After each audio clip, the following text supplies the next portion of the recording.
Okay, so let me start by first just introducing myself and kind of why we're here today. So my name is Laura Lewis. I'm one of the librarians on campus at BC, and I have been working really closely with the SGA on providing workshops for students to get ready to vote in this election. So there's a lot of different really confusing things that are going on right now. So earlier at 1, we kind of broke down some of those things in our first workshop, and we kind of talked about how you can vote and how you can register if you miss the deadline on the 19th, like that kind of stuff. And then in this workshop, we're going to be focusing exclusively on how you can avoid fake news regarding the election. So we're going to be talking a lot about propaganda and how you can kind of be a more savvy online user and how you can kind of just ignore all of the bad things that are online, and so you know what to trust and what not to trust. So the SGA is here with me today, and so they're helping me out, and I really appreciate it, and it's been a lot of fun. There are some workshops next week that I'll be talking about at the end, so make sure you stay tuned for that, because all of you might really want to learn about the ballot measures and things like that that are going to be going on next week. So, okay, so now that that is out of the way, oops, let me present. Okay, so there's a few things with this election that it's different. And so this is your first time voting, or if you voted before and you're not sure what to expect this time, there are 5 things that we can downright know what is going to happen in this election. We can expect that voting is going to take more time and preparation than usual. So that it comes into like voting by mail and all of the different things that go into that. We can also expect to fact check everything that you hear, even from people that you trust. So if you have spent any time online in the past couple of months, especially in the last few weeks, you have probably noticed a lot of anger and vitriol and all this stuff like just about the election. And there's so many different things that are being said, and it's hard to know what you should trust and what you shouldn't. And so with these 2 things, is what we're going to focus on in this workshop. So let's kind of talk about the guide that I have. So there is a guide.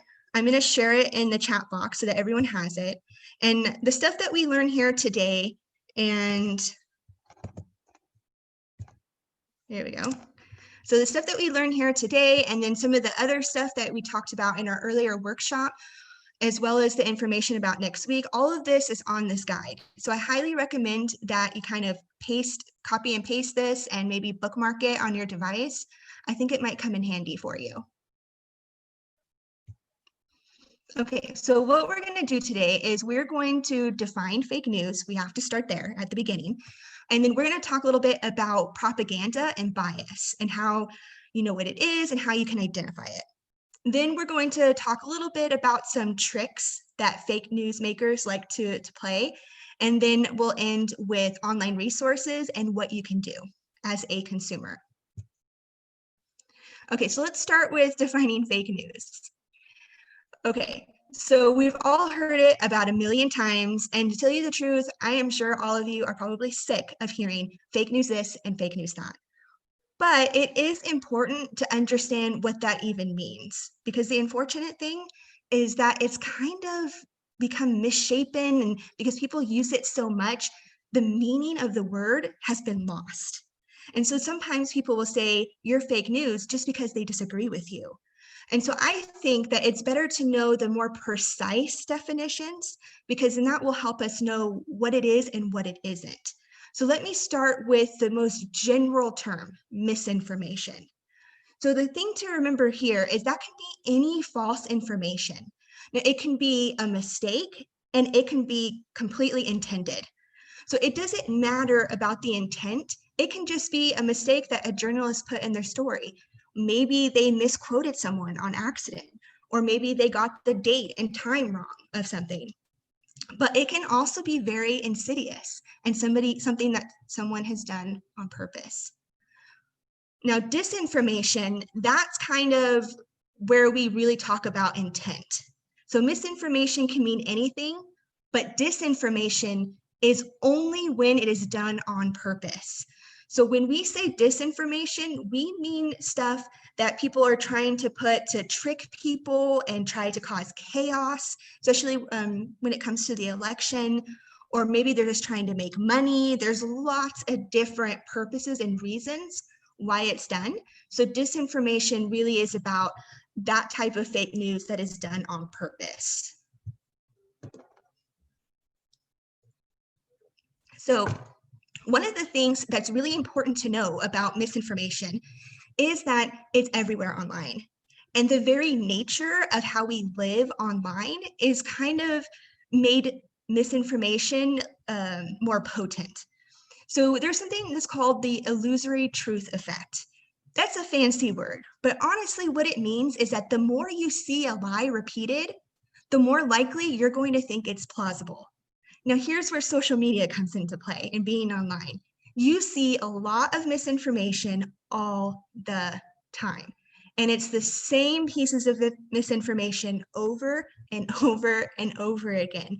And when you're in this environment, it's very easy for you to kind of start to blend what is reality and what is false and lies.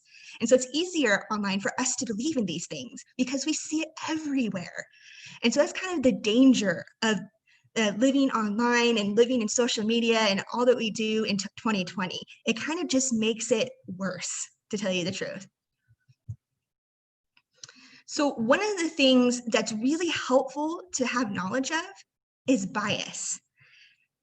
And what I mean by that is it's helpful to kind of be able to detect bias when you're reading it, because there's sometimes it can slip through and you don't realize at the time that you're reading something that contains very biased language or a very biased point of view.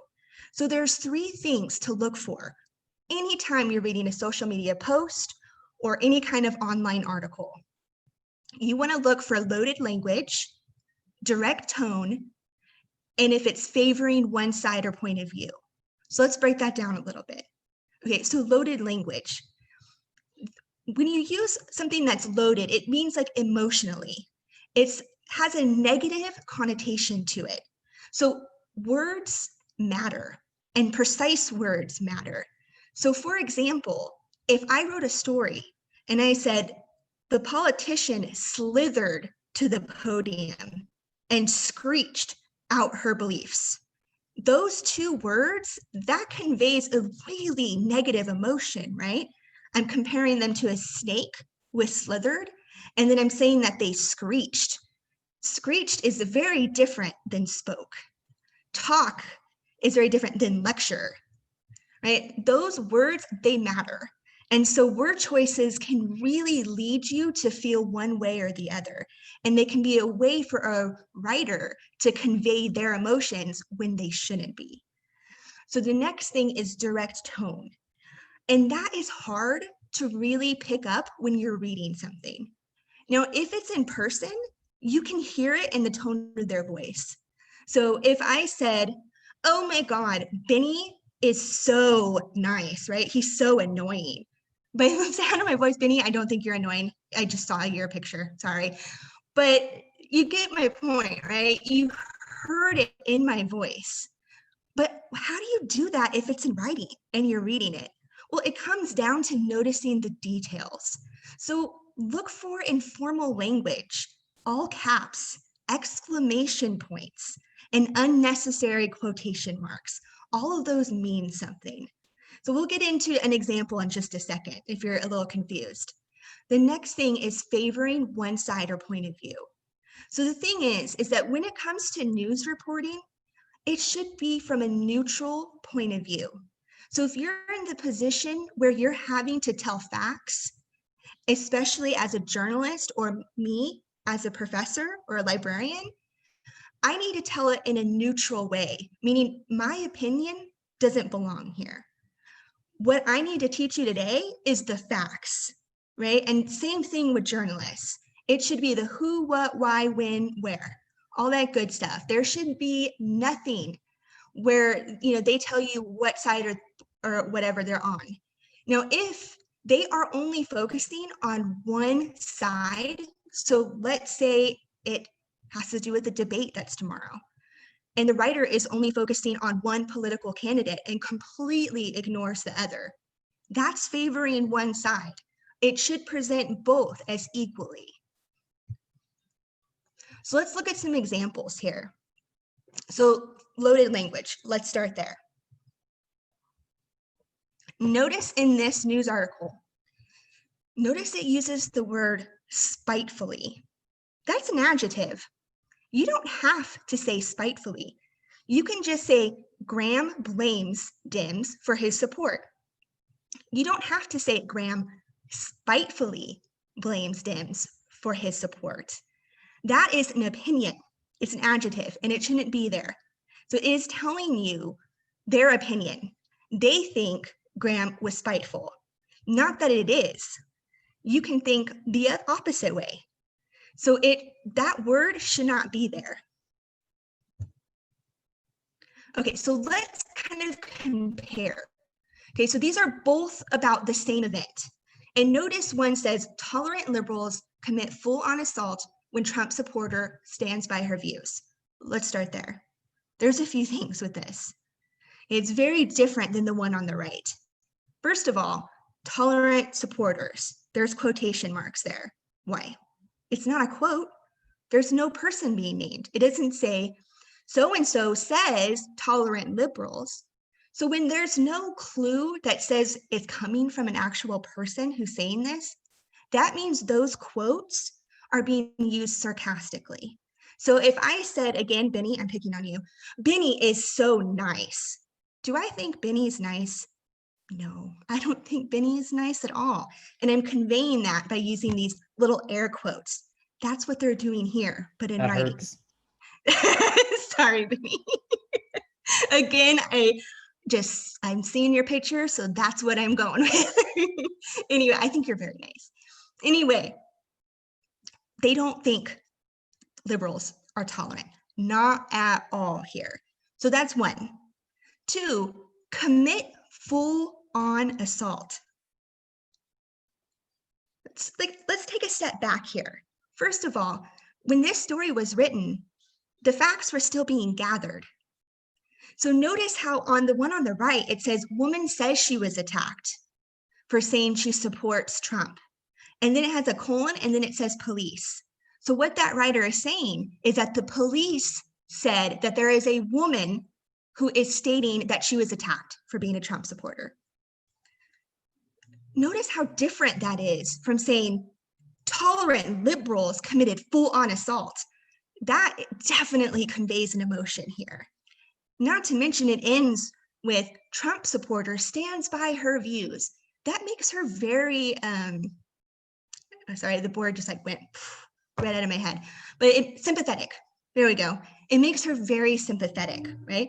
Man, she was just standing for her views and then she was attacked like that? What's wrong with those liberals? We don't know that happened. We don't know the full story. This is bias at plain and simple. Okay, so what else can you look for? So we've already talked about loaded language. Also look for the word I. It does not belong in a news article at all unless it's a quote. If it's a direct quote, okay, fine.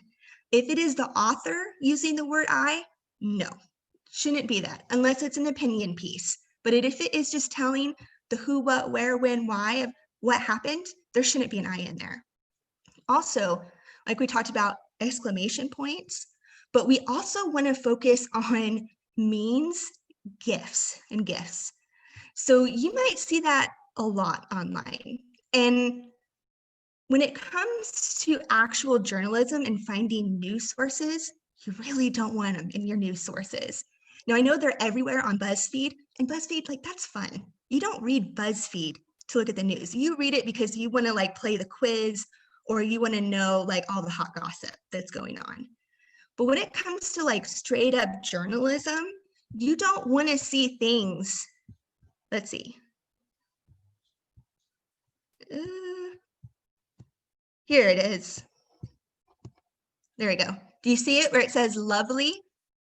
That does not belong in a news article at all. That is not professional, and it's conveying sarcasm, and it's conveying an opinion by the writer. Furthermore, if we go back up to the headline, let's stop there. Disgusting, unhinged leftists use children to make foul-mouthed anti-Trump video. I'm just reading it how I think the writer wants me to. He's using all caps, foul-mouthed. You know this writer's opinion, and he wants you to know it. He's not trying to hide it at all. This is clearly biased. Okay.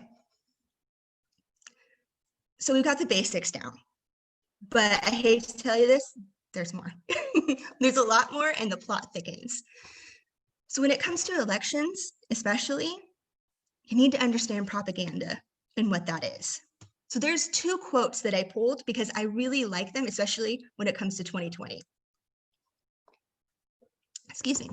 So it says, propaganda is a form of information that panders to our insecurities and our anxieties. Oh, I love that.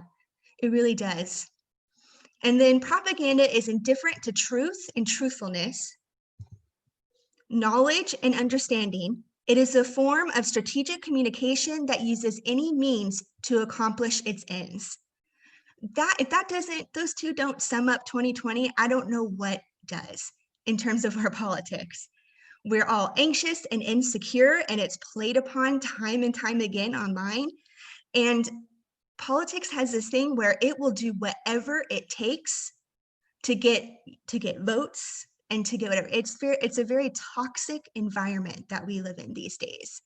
And so propaganda is being used as kind of a weapon. It always has been. I'm sure you learned about it when you learned about World War II. And sometimes it can be used for good, and sometimes it can be used for bad. So understanding that it exists and knowing how to recognize it is just critical with being an online user. So I talked about it being used for good, but sometimes it's just kind of used, not necessarily a bad thing, but it's used for money because advertisers use it all the time. So if you have ever watched a commercial and be like, damn, I gotta buy me some Nikes, I'm gonna do that right now, then you've fallen prey to propaganda. They use like your wants and your emotions against you. They want you to go to Burger King or go to Starbucks, and they're trying to appeal to certain things, which we'll talk about in just a second. Also, it's a little trickier because advocacy groups use it all the time. And some of these you may agree with, like the anti-smoking campaign. That's pretty strong imagery. I know it's like being blocked, but that's like somebody that's on, like a gurney that has died. That, I mean, immediately like, whoa, that catches your attention, right? And it's for a good cause because we all know that smoking does kill. It's also been used for the Black Lives Matter movement. Personally, I think this one definitely hits me right in the gut every single time. And it's even used for things like the Second Amendment and, pro-gun rights and things like that. They're used effectively and they're used often. Of course, get to the other end and get from political candidates. It's always been a part of the election. Having a slogan, putting out these advertisements, attacking your opponents, that has been there from the beginning, for sure. But it has definitely become a little bit more toxic in recent years, and I would argue especially in 2020. And then, here's the other thing. It can be disguised as just a news source. Now, if you're on Facebook or if you're on Twitter or whatever, I have seen these ads for propositions time and time and time again. They are texting me, they are emailing me. It's everywhere. These are all ads and they're coming from one singular point of view. And the pictures that they're using and the words that they're using all have purpose. They want you to agree with them. So what can you do? Well, you can understand the techniques, and there's several. So those of you that are in my class, write these down.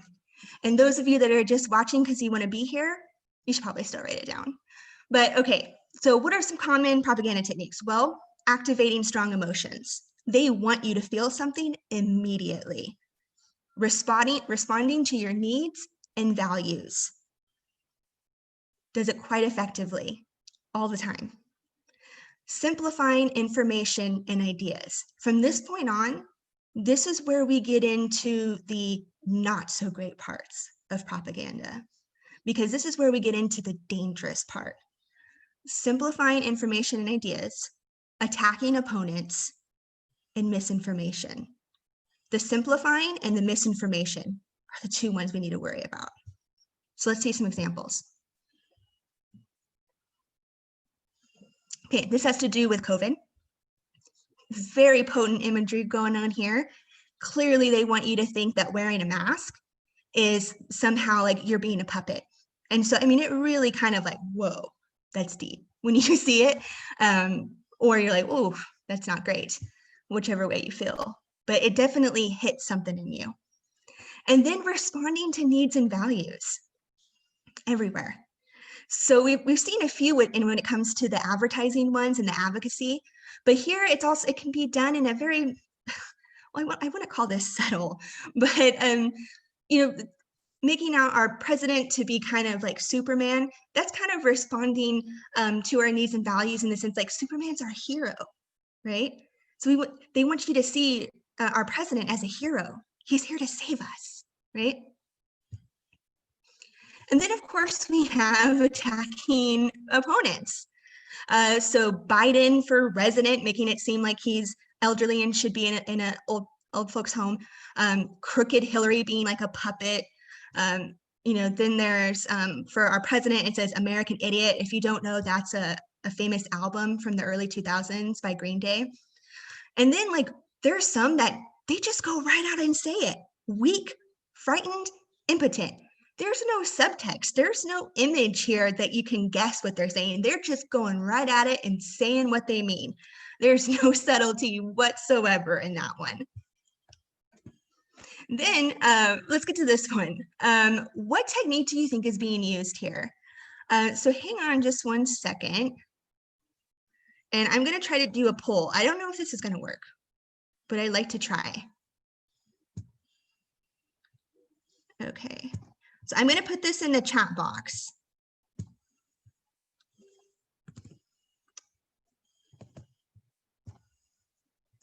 So if you can, click on the link.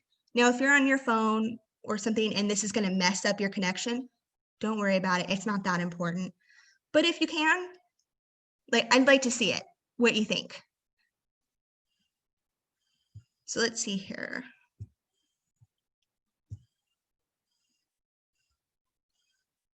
Okay, so we've got an activating strong emotions, and it looks like only one person has voted. Oh, we got another one. Oh, okay, so we're in a tie. Okay, this is kind of what I wanted. Oh, activating strong emotions is ahead. Ooh, okay, yeah, simplify. Oh, yeah, we've got some different ones going on here. Here's what I think. I think this kind of bleeds into multiple different ones. I definitely think there's a healthy dose of nostalgia going on here. And I think that has to do with responding to needs and values for sure. But I also think that it activates strong emotions. It's making you remember like, oh man, I remember when I was with my dad or, with someone I loved, and it kind of makes you feel all warm and kind of fuzzy inside. So it's definitely doing a couple different things there. So that was good. So thank you guys for doing that. I appreciate it. I'm glad it worked. Okay, so now that you know some of the tricks, what do you do? What do you do with that? Well, you're going to watch out for them. And every time you see a piece of media, what you should be doing is you should be asking yourself several questions. Who is the author? What is their purpose here? What are they trying to do? What techniques are they using? How are they trying to get my attention? What lifestyles, values, or points of view are being represented here? Though we can definitely, with the last one, we could definitely brainstorm that if we had the time, for sure. How might different people interpret the message? That's an important thing to remember. You might see something in a way that another person doesn't. It all hits us differently. And then what is omitted from this message? Oh, that's the key, right? Because when it comes to propaganda, it's showing you one side and it wants you to believe in that side. And so you don't get both views when it comes to that. And so that's where fake news and propaganda go hand in hand. So here are some tricks. So we know that there's different techniques that can be used to get our attention and to get us on one side or the other. We've already established that. But there are some tricks that go hand in hand with propaganda and with just fake news in general that are used all the time. And one is incorrect context or incorrect correlation. So let me explain what I mean by that.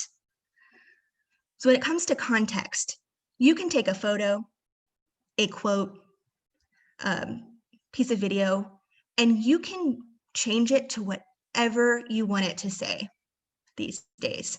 I can take a photo that means for point A, and I'll make it to mean point B instead. You can use people's words against them. You can use images against them. That's just how it is in the online world that we live in. Let's talk about correlation though. So what do I mean by that? Okay, so let's use an example here. It's summertime. Let's go back to summer. Here's one point. People eat more ice cream during the summer. Point A. Point B. There are more drowning and boating accidents in the summer. That's point B. Incorrect correlation would be if I said, well, people eat more ice cream and then there's a ton of boating accidents and drownings. Ice cream is the cause. Ice cream is what is killing people in the summer. Stay away from ice cream. What? Just because two things exist and they're true doesn't mean that they have anything to do with each other. We eat ice cream in the summer because it's hot and we like it. And we go swimming more and boating more in the summer because it's hot. It doesn't mean one is causing the other. Now, it seems really simple there, and you're like, well, duh, Professor Lewis, what the heck? Hello, I'm not stupid. Of course you're not. But that's just a really, really simple example. We'll look into one in just a second. It's a little bit harder to detect. So this is covering incorrect context here. So like this thing right here with Oprah Winfrey, they're clearly taking a quote from her completely out of context. And they're saying, oh, she said this, that means she takes part in child molestation. Again, that quote could have nothing to do with that. And you're completely stripping all the context. Now, even online, things like Facebook, they're actually trying to do a little bit better job of catching these. So you might see things that say missing context right underneath the photo or the story. And so Facebook is telling you, hey, there's more to the story here. Now, the fortunate thing is that they tend to be a little late. And usually the damage is already done because it's already been shared like a buttload of times before they put that on there. But it's important to realize that when it comes to like the celebrity is a fan of this particular candidate, that could be true, but it could also be completely taken out of context. So let's talk about correlation, because honestly, I think that's where the confusion is going to lie. Just take a second and look at this. Okay. So we have two maps, and one is saying 5G rollout map. And then the other one is talking about coronavirus cases. And if we look, the shaded areas are the same in both maps. So along with this photo, the stories that were circulating online were 5G towers are causing coronavirus. Why? Because if you look at these two maps, they're the same shaded areas. So that means wherever a 5G tower goes, that's where people are getting COVID. 5G is to blame. But let's actually break this down a little bit. What do 5G and coronavirus have in common? People. The more people there are, the more populated an area is, the more towers are going to be needed because people are on their phones. And the more COVID is going to be around because COVID loves people and it likes to spread to other people. So they're both shaded in the same areas because that's where people live. So of course they're going to match up, but that doesn't mean that they're connected or one is causing the other. So they're always a slippery slope. So if ever you see something and your instinct is like, oh my God, I didn't think about it that way. That's crazy. Take a second, start doing some critical thinking. Say, wait a second, how do I know this is true here? Why? And sometimes as soon as you start thinking about it, it starts to break down immediately. And we'll see that in later examples. So let's look at another trick, a patina of credibility. Again, another really fancy word. All it means is that it looks and feels like it could be true. It has a veneer of truth. You want to be fancy. And what that means is that they're using some kind of prop or name or something to make it look believable. And usually what ends up happening is it will like say that it's from a doctor or some kind of healthcare professional, or maybe it's from some kind of expert. They say it's from that, but we don't really know. So let's look at this one right here. Okay, it says, what happens when you wear a face mask? Now there's a couple of things here. First, I would argue it's very clean cut. It looks nicely done. It looks like a nice graphic. And then, of course, more importantly, if we look at the bottom, it says it's from a doctor. And so all of this is telling you like why wearing a face mask is dangerous. But if we stop and we think and we start breaking each one of these down, we'll start thinking that there's holes in here. Some of these aren't necessarily true, or some of these are being taken out of context. So they use that all the time. They use some kind of sense of authority to make you feel like, oh, I should trust this because it's from this. It's from a doctor or it's from an expert. That means I should automatically not think about it and trust everything it says. But we don't know if this was really from a doctor or not. Anybody can say that they're a doctor. And when we look at all of these different things that they're saying, a lot of them are really like taken out of context or just outright false about wearing a mask. Okay, so another one, manipulated to alter the meaning. This is a big one when it comes to 2020 because it has gotten quite sophisticated on how things can be manipulated. I'm talking about photos, quotes, of course, but most importantly, videos. Let's look at the photo example. Biden was not at a casino, and this is clearly a photoshopped picture. So when it comes to that, when it comes to Photoshop, a lot of times we can kind of see it immediately. Some are better than others. But what about videos? Okay, there's a little bit of cursing in this. I'm going to try to pause it before the cursing hits. But if something gets through, I apologize. Just be on your guard. Of course, there's an ad. We're entering an era in which our enemies can think anyone is saying anything at any point in time, even if they would never say those things. So, for instance, they could have me say things like, I don't know, Killmonger was right, or Ben Carson is in the sunken place, or how about this? Simply, President Trump is a total and complete dipshit. Now, you see, I would never say these things, at least not in a public address, but someone else would. Someone like Jordan Peele. Okay, I'm going to stop it there because then he really starts cursing. Okay, so that is not really former President Obama. He did not say that. Jordan Peele is saying that.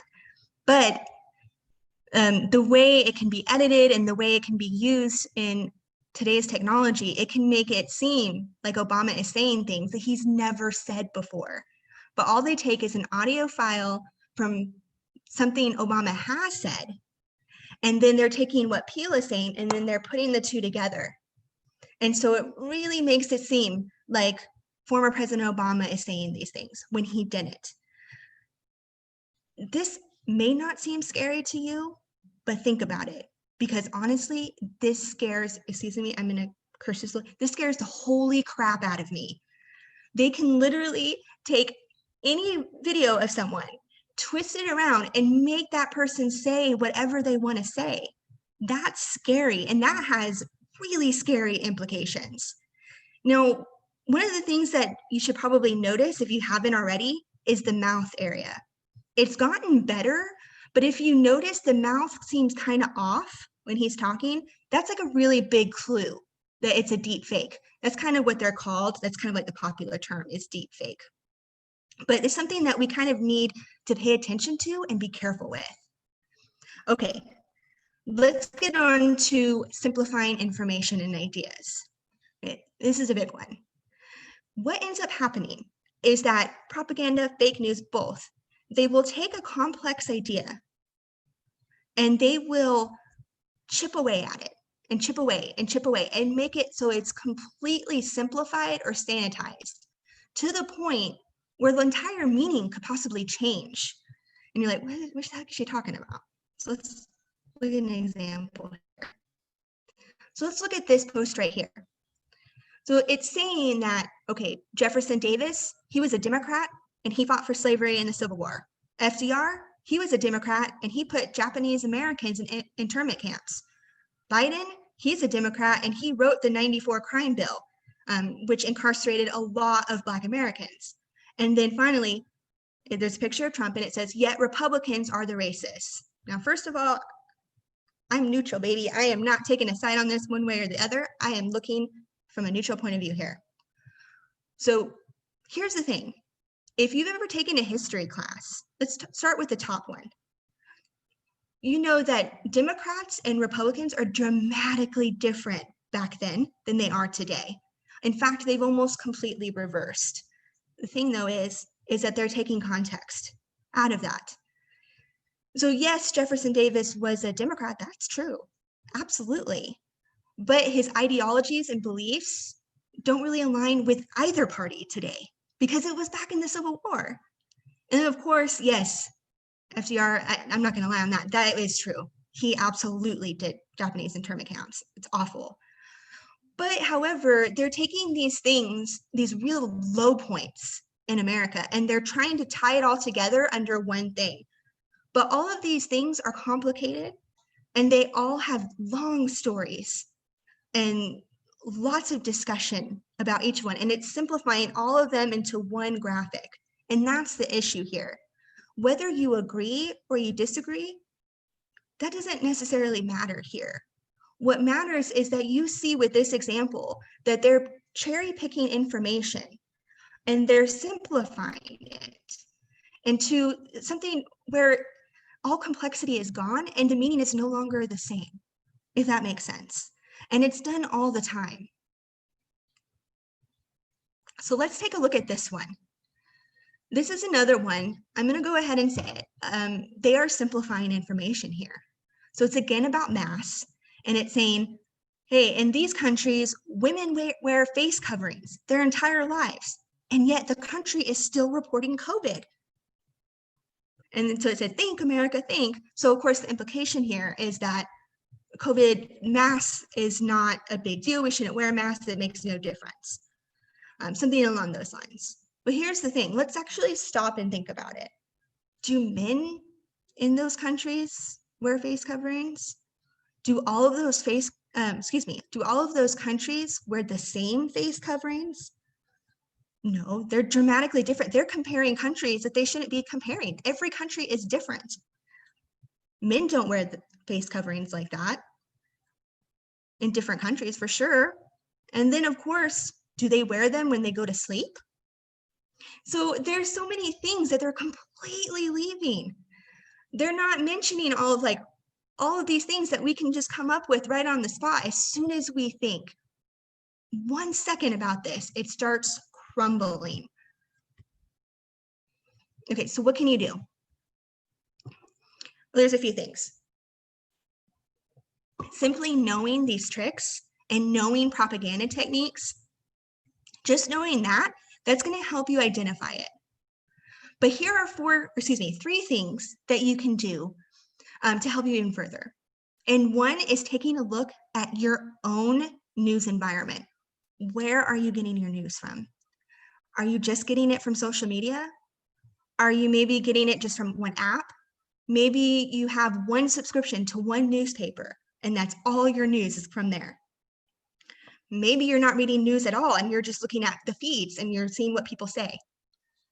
All kinds of different reasons. And all of that has different implications.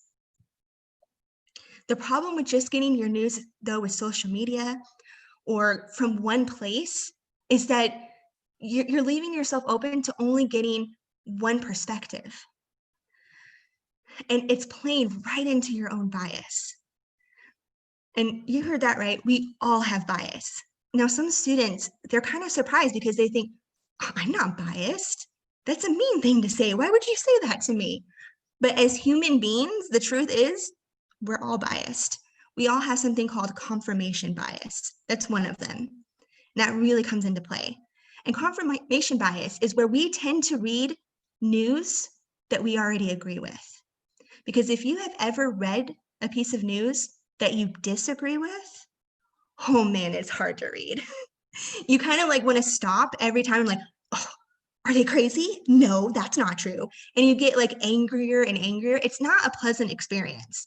So if we're kind of left to our own devices and we're not thinking about it, we're definitely going to read the news that we agree with because it's safer and easier to read. So I'm not saying that this is something that you're doing on purpose. It's something that you don't know you're doing at all, but you're drawn to just because you're a human. And that's just how it goes. Knowing though that confirmation bias exists and that you could be falling prey to it, again, good first step. And so what you want to do is you want to try to get news from different places and different perspectives. So if you just get it from one source, you could leave yourself open to your own bias and whoever's writing it could be biased. So getting multiple perspectives and reading different stories on the same event, it can really help you out. Next thing, I'm going to go ahead and say it. You might consider not getting your news from social media. I know a lot of people do, and if my niece is here, she's going to kill me for saying this, but she likes to get her news from social media. And we kind of had a conversation about it. And I can't blame her because it's a really easy way to get it. And to tell you the truth, I do have news stories that pop up on my feed too. So it's fine to have that. But if you only rely on that, I would say that that is leaving yourself open to fake news, propaganda, all kinds of bias that you might not pick up on. Of course, you're more savvy now because you attended this, but it's still important to be aware of where you're getting your news sources from. So if you're still pro getting your news from social media, it's okay. But at least be aware of it and try when you see something, try to fact check it. So let's talk about that a little bit before we end. Okay, so checking for loaded language, fact checking, all very, very important. Also, looking for evidence. If you see any kind of claim being made, you need to know where that claim is coming from and how it's true. So there should be links to other outside sources. There should be quotes from witnesses, experts, what have you. But there should be some kind of evidence present that you can click on or that you can read so that you can see where this information is coming from. It's very important. So let's talk about evidence. Okay, so I said that you should see something. So make sure that there are like hyperlinks in the story, and those hyperlinks, it's important that you actually read those. I know that's not what you want to hear, that nobody wants, but it's really important to follow up. So you're clicking on these links, actually read what they go to, because often they'll go to something that's not corroborating their story. They're just hoping you don't read it. But by linking it, they want to trick you into thinking, oh, it's okay, they're providing a link here. So make sure it's actually linking to maybe like a study or an outside article. It's important that it's outside. So it's not from within the same website. It's taking you to an outside website. Like I said, it's important to get those different perspectives. It's also important to just maybe do some Google searches and say, okay, so I'm getting this here, but I want to see if other news outlets are reporting on something similar here. That's especially important when it comes to the election, because Some sources are more biased than others. There's definitely a lot of that going around online, so it's important to get those multiple perspectives. So fact checking, what can you do, or what's out there to help you? There's several different organizations and websites that are there to help you fact check. Snopes and PolitiFact is something that I use all the time. I also use fact check, all three of those. And I like to use all of them so that I can double check the fact checkers, because I want to make sure that I'm really getting the good stuff. I'm really getting the truth here. And so you don't have to do that. You don't have to be crazy like me, but you can maybe look at all of these and say, okay, which one do I think has the best evidence? Which one works for me? Which one do I like? And you can maybe lean on one or maybe two. There's also sites that help you check media bias. And so we're going to talk about media bias fact check, and then we'll talk a little bit about Snopes and PolitiFact, and then I'll stop talking. I promise. Okay, so how can you find information on Snopes and PolitiFact? The good news is that they're very easy to find information about. And so this article right here is an example. So this is talking about Planned Parenthood and Satanists team up to promote abortion. And so, wait, is this true? Well, let's fact check it, right? So we're going to go to Snopes. And here's the important thing. Some of you may be tempted to just copy and paste the headline, and sometimes that might work. But other times, in fact, most times, it won't. Trust me, I've been there. I've done it during a presentation, and then it didn't work, and then I was like super embarrassed. So it's really important to use keywords. So here I'm using Planned Parenthood and Satan. And so what you're going to do is you're going to click enter, or click that little magnifying glass thing. And then it'll show you some results. You click on the one that you think is right. So you click on that title. And then what you're going to see is you're going to see an article. And at the top, it's going to have something really important. It's going to have a rating. So it'll say true, false, mostly true, mostly false. Sometimes it'll say taken out of context, that kind of thing. And so in this case, it's false. Now, some of you may be tempted to just stop there, but I would always recommend that you actually do the reading and you see, where are they getting this from? How do they know it's false? I want to see a paper trail here. And they will often, they'll include the origin, and then they will include how they fact checked and where they get their information from. So it's really good that you look at that. Now, I think PolitiFact is even better about showing their work than Snopes is. So PolitiFact is, I think, a really highly trusted source, but of course you should do your own searching for sure. But it's this kind of same idea. The only thing is that you'll have to kind of go over here and kind of click. There it goes. And then it pops up for you instead of being right up there. And then again, you'll try to put in, I'm just going to put in Planned Parenthood. I think that's what works. It'll show you some results. Okay, let's try Satan too.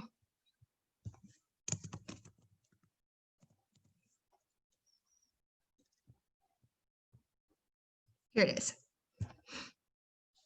So you might have to play around with your keywords a little bit. If it doesn't come up right away, try putting in another keyword.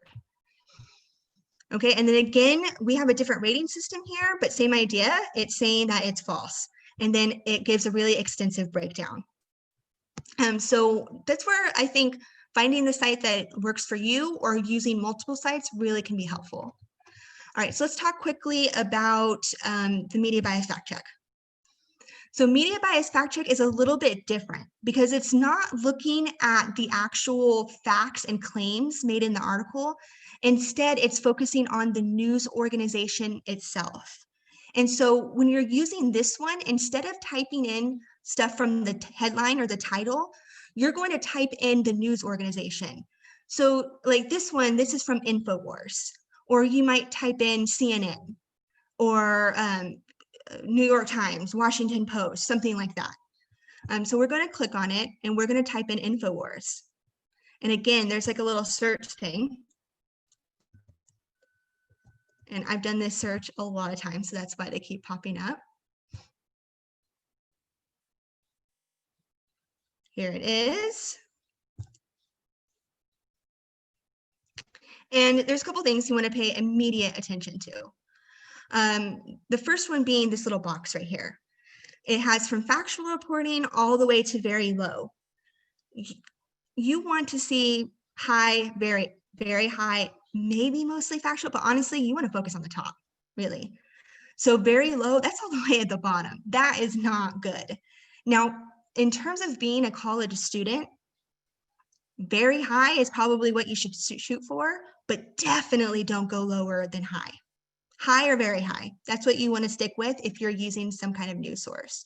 So if it says very low or mixed, low, things like that, that's not good, especially for a college level paper or research, for sure. This also kind of is gauging it in terms of conspiracy theories.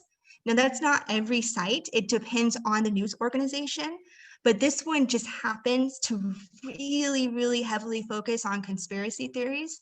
So what it's doing is it's putting it on a scale for you. And so from mild all the way to tinfoil hat or quackery.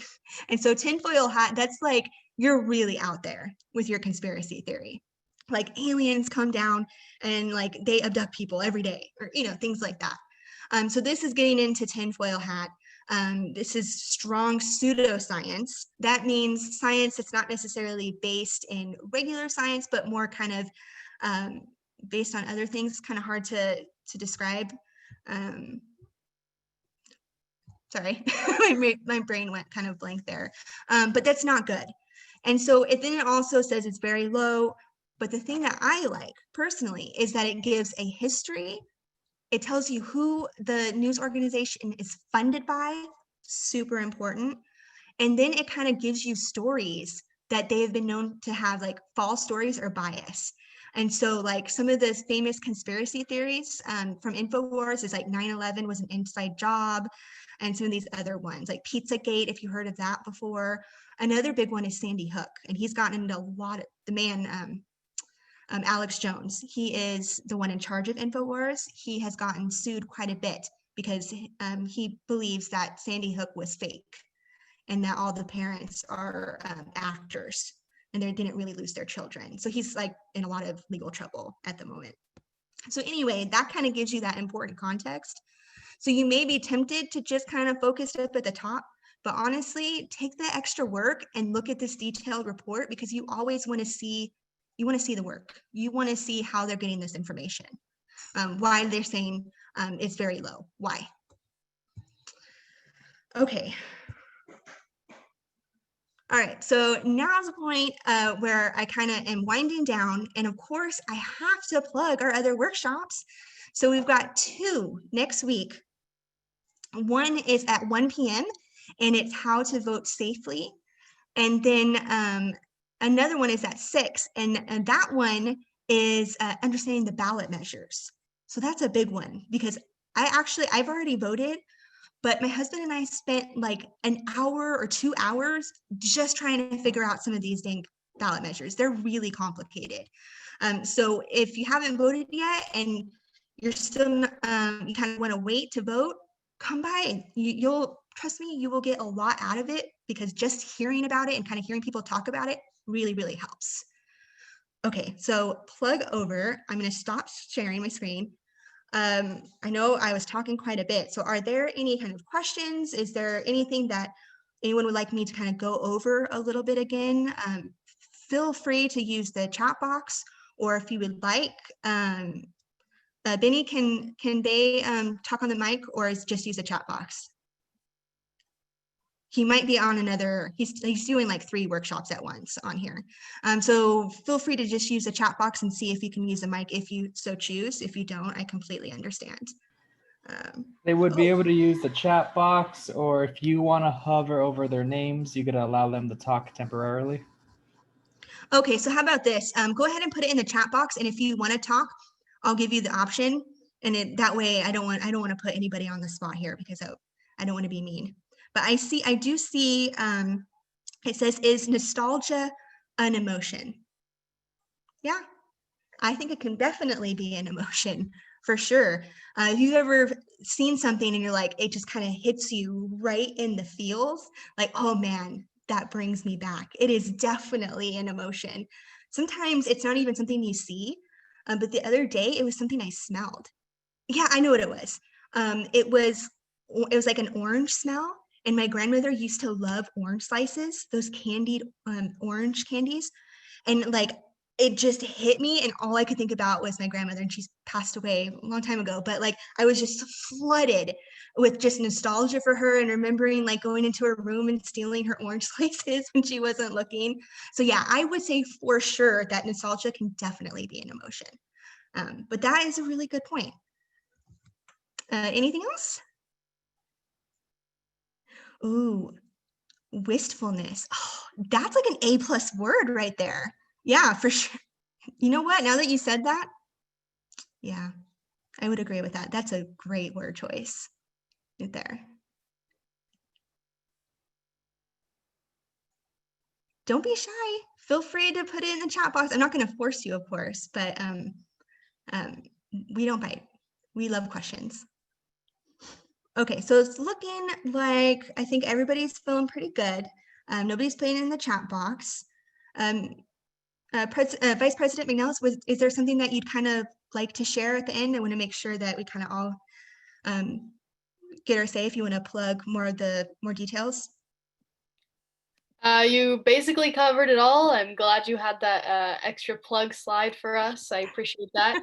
Yeah, Laura will be with us also on those future webinars as well. So we've got our expert with us. So I'm really looking forward to those. So I hope you can all make it to those as well. And I'd just like to thank you all for coming, and taking the time out of your Wednesday night to be here with us and become an educated voter. We appreciate it. We actually got a really good question or something down in the chat box. It's talking about not sure how to explain some news sources to my family members, how to get news that has bias and help their nuance. Oh man, that is something that I've been struggling with for a while. For sure. Yeah. And it is when you see something that is fake, it's so hard to be like, dude, that's fake, man. You don't necessarily like want to be mean about it. And because if you immediately call them out on it, that person's going to get 1, embarrassed, and 2, angry. And when you're embarrassed and you're angry, you're not going to listen. You're immediately going to put that wall down and you're going to say, hey, I'm not listening to a word you say. I'm right and you're wrong. And that's just kind of human nature. So this is kind of what I've been doing. And I've only done it a couple of times because honestly, it's not my thing to sit there and like insert, like, oh, that's wrong. Like, I don't like doing that. It makes me very uncomfortable. But I have done it a couple of times. And what I have done is I have privately messaged the person. And I said it in like this. I said, hey, I was doing some research because I saw your post and I wanted to learn more about it. And when I did, I kind of found this. Here's a link to the source I saw, and leave it there and see if they respond. Now, I did it twice. One time, she responded back to me. She's like, thank you for letting me know. I did not see that. And she removed the post. That was so awesome. And like, we were cool about it. And then we kind of started talking about like, friend stuff, work stuff, that kind of thing. And so it was totally cool. The second time, they ignored me. And so that might happen. But I think what we need to remember though, is that we do it with kindness and understanding. Because if we immediately start getting angry or frustrated or call them out, no one's going to listen to that. Because you're not going to listen to somebody who's like getting on to you about it, right? And so if you do it in a way that kind of respects them and says it in a way that you're like, hey, I found this out, as opposed to like, dude, you wrong. You need to remove this. I think that kind of helps. Personally, I don't know if that really helps you much because that doesn't really solve the problem like, Thanksgiving and Christmas when conversation around the dinner table. But in terms of online, that's kind of what I found that I do. Is there anybody else that's done anything? Like you can put it in the chat box if there's something that you've done that was successful. Yeah, I definitely don't have all the answers, but that's just kind of something that I kind of fumbled my way onto of doing.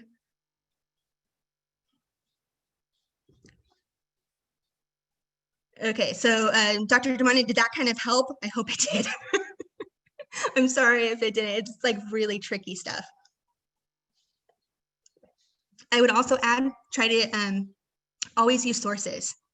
Always back yourself up with evidence, for sure. Sometimes though that doesn't work.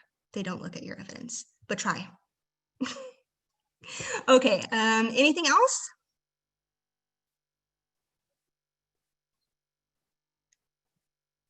Oh, yeah. So in the comment box saying like, hopefully everyone's Thanksgiving dinners go smoothly after yeah, I certainly hope so. And just in regards to, COVID, that we're all safe and we, spend time with our family, but in a safe way. So definitely. Oh, okay. So somebody says very interesting. I like to hear that. Thank you. Keep it coming. Just kidding. All right, that's great. So I'm glad everyone enjoyed it. You probably might be tired and wanting to get off this and stop hearing me talk. So unless there's any more questions or comments, I think we're ready to wrap up.